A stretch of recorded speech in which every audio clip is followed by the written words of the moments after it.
Howdy, Possum Patty here. It's May 7th and I'm nature journaling. It's 6:45 in the morning and it's time of the full flower moon of May.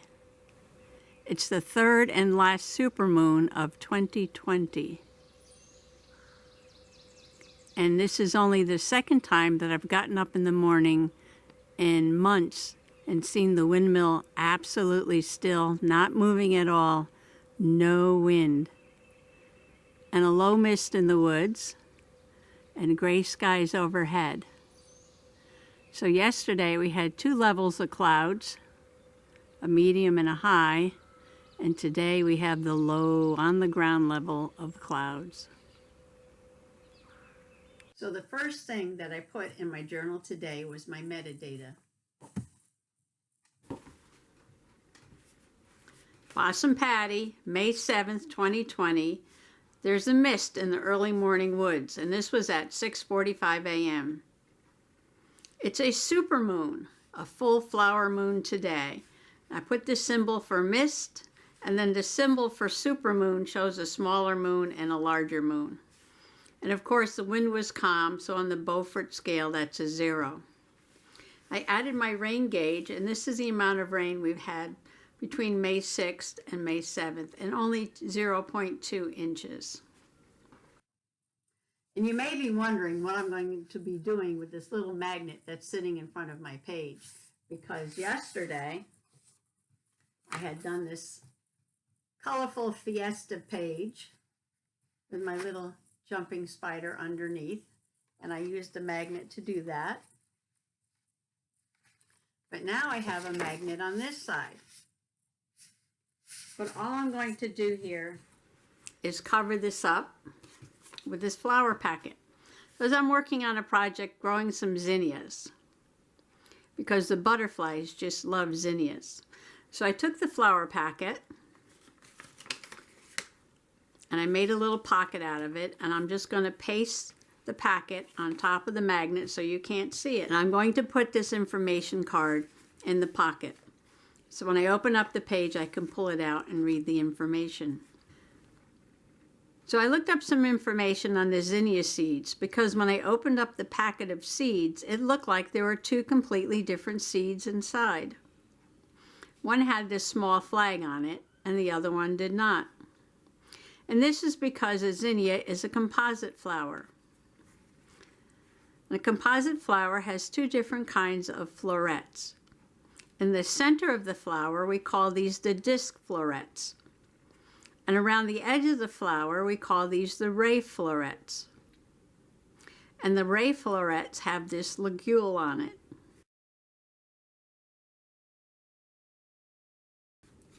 And that's what this little flag was, what we think of as a petal around the edge of the zinnia. And some of the seeds had this still attached to it. And the disc flowers are much smaller, and it just had a little dried up bit hanging off the edge of the disc.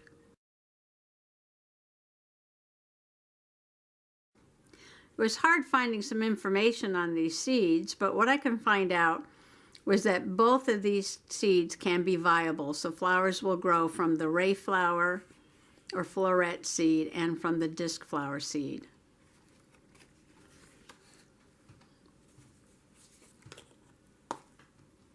So what I'm going to do now is just use some tacky glue .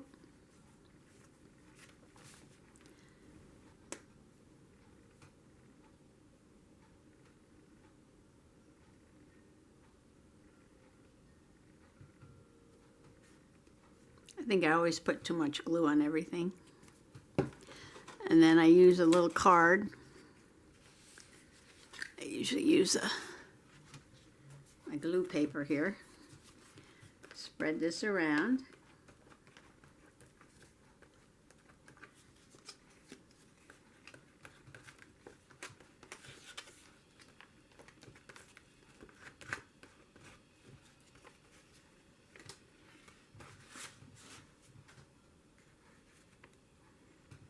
And I'm just going to glue that right over the magnet. Tacky glue dries fast. So when that's dry, then I'm going to put my little card in the pocket.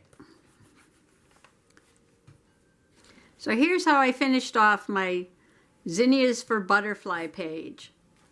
The glue is dried on my little packet pocket, and I put my little zinnia seed information card in the pocket.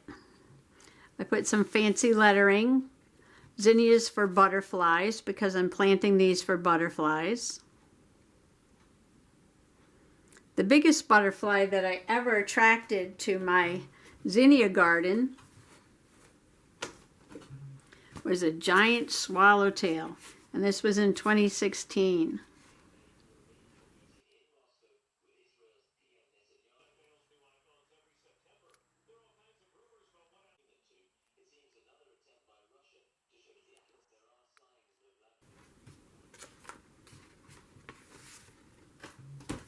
But not only do the zinnias attract butterflies, they also attract goldfinches.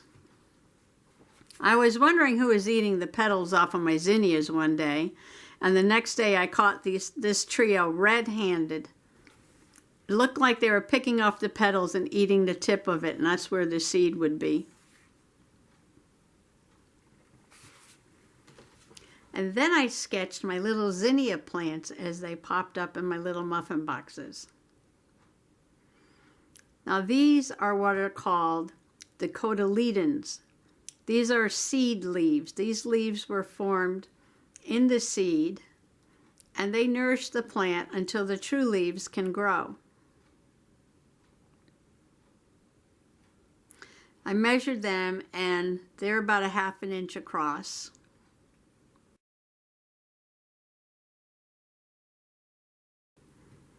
And to finish off my page, because there was mist in the woods this morning, I just painted in some very faint trees and put some gray mist around the page. Thanks for watching my little project today. Bye-bye.